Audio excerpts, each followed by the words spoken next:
Hello guys and gals, and welcome to another episode of Unique Items. Today we're going to be going over the waxing gibbous, which has been changed pretty dramatically in patch 1.5.0, and we're going to be talking about what it could potentially be good for. So first off, it is a one-handed axe, and it had the bonus change to 85% critical strike damage, which is pretty impressive.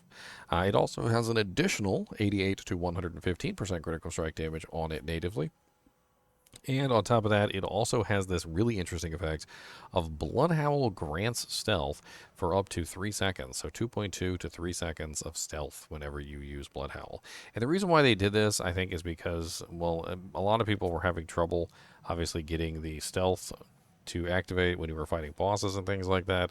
So this basically gives you the ability to stealth up while you're fighting a boss. So you just Bloodhowl and you're going to be in the stealth essentially as long as you have the waxing gibbous on. And I think did my materials just like immediately break me out of stealth? That's interesting. So you can't use the stealth with materials.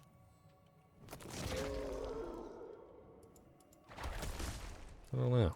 Doesn't certainly doesn't seem like I'm stealthed up. There was a bug in the patch notes I think was supposed to be fixed today when the patch goes live. Yeah, it's supposed to be fixed today, I think, that Bloodhowl wasn't granting the stealth. I do remember reading that in the patch notes. So right now it's not granting the stealth like it's supposed to, but it will when the patch goes live. On top of this, it also has the ability to grant you 4 ranks of Shred, which seems to be the main focus of this particular ability, is to beef up, of course, your Shred, which can either be used for poisoning or it could be used for, like, dashing around. It's an interesting ability. On top of this, we also have a bonus to the passive of Toxic Claws, which is pretty amazing.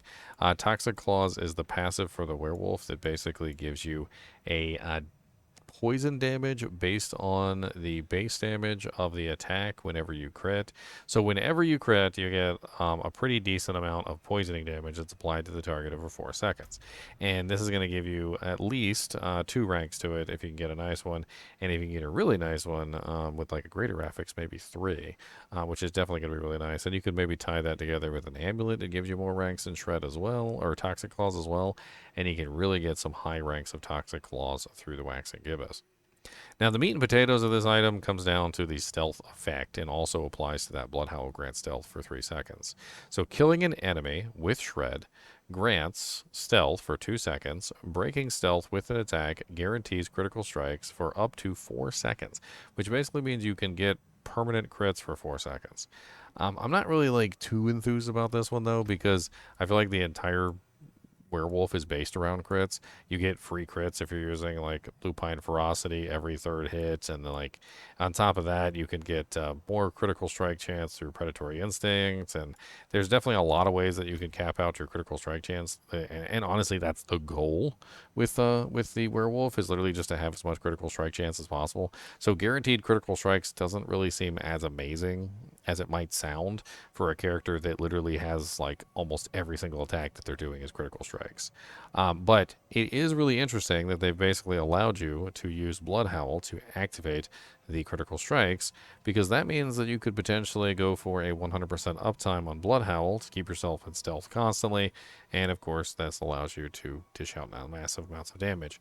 Now the other interesting thing here is that stealthing away has, of course, the alternative option of helping you stay alive, because, of course, if you stealth, the monsters will lose interest in you temporarily, and then obviously gain interest again when you start attacking them, but it can act as a break for the damage coming in to help prevent you from dying.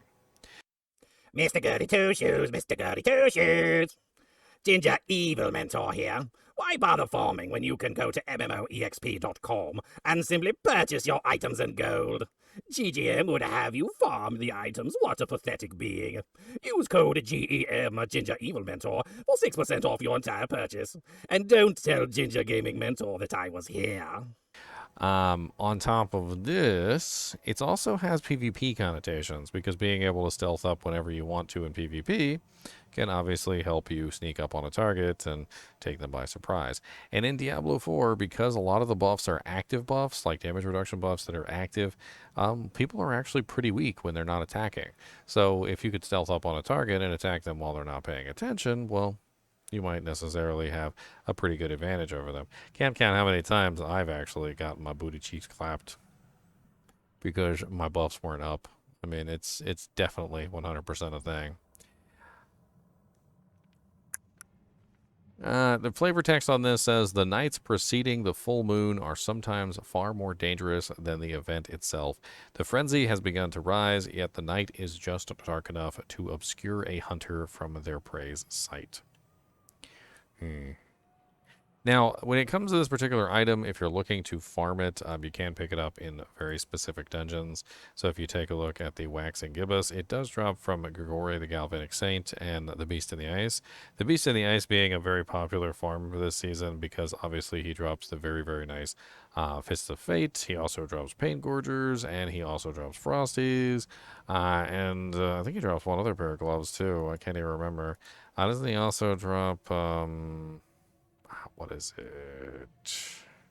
He has so many good items that he drops this season, I swear. And it's just like, in general, Beast in the Ice has become a very popular farming spot.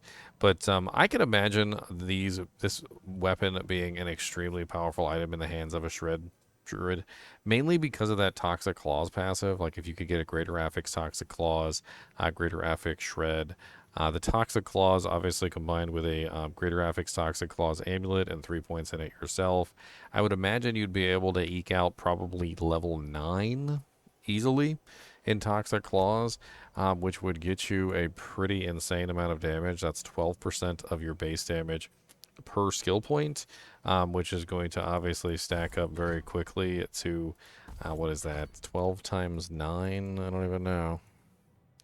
12, oops, not 13, 12 times 9, about 108% of your base damage as poisoning. That's kind of insane, which is going to be a hell of a lot of poisoning damage that you could potentially add into the target.